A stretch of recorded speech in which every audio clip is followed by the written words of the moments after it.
All right, so you want to grab like a bolster or a pillow, and it doesn't necessarily need to be this thick. For example, if you used a foam roller this thick, that'd be it wouldn't work as well. So you want to find something you could still kind of squish. You're going to take this guy, and that's going to kind of go up in and near your groin.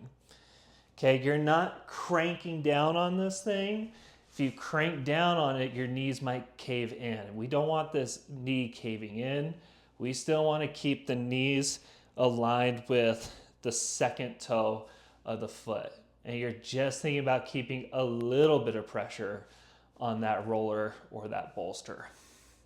So when we set up for this, palms are on the table, and I try to get a surface that's a little higher than my knee, but a little lower than mid thigh. So I'm gonna be about a foot length away from the table, and I mean like the length of your foot, not an actual foot. You're gonna put your palms on the table. Then from here, you're going to shift back by pressing your palms into the table. So you'll push your palms in the table to kind of move your rib cage up and back. And it's not so much this, and it's not so much this. It's a combination of the two. So ribs move back, center of gravity shifts over your heels. From here, you're going to bend your knees and then bring your elbows down. Now you might need to adjust from this point because you want to feel a little bit of hamstring tension, and you might want to see if you can find a little bit of a stretch in the back of the hip.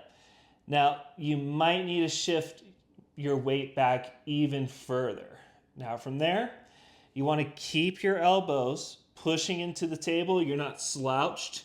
You're actively pushing elbows into the table to push your ribs up toward the ceiling. You're going to take a deep breath in. You're going to blow all your air out. You should feel your side abs kick on as your rib cage moves up, in, and down. You want to maintain contact with your heel, the knuckle of your big toe, and the knuckle of your pinky toe, but you want most of your weight and pressure on the inside foot. So more inner heel, more big toe.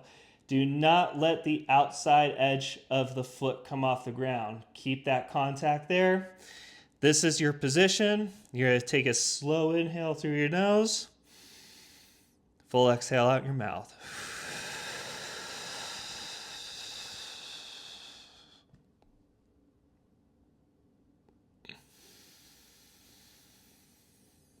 And you want to go for about 8 breath repetitions here.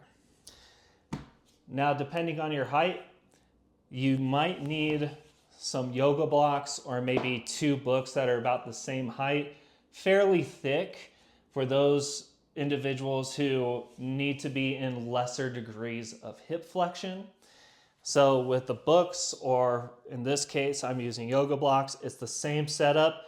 And I might angle these a little bit because I'm gonna try to get my hands a little bit more at this angle as opposed to being here. So I want it a little bit more like this. So palms and elbows are gonna be on the block. Ideally, you would have your palms on the surface of something, but beggars can't be choosers. And then you're gonna maintain that same position, knees bent, and perform the same technique, just with your elbows on a block.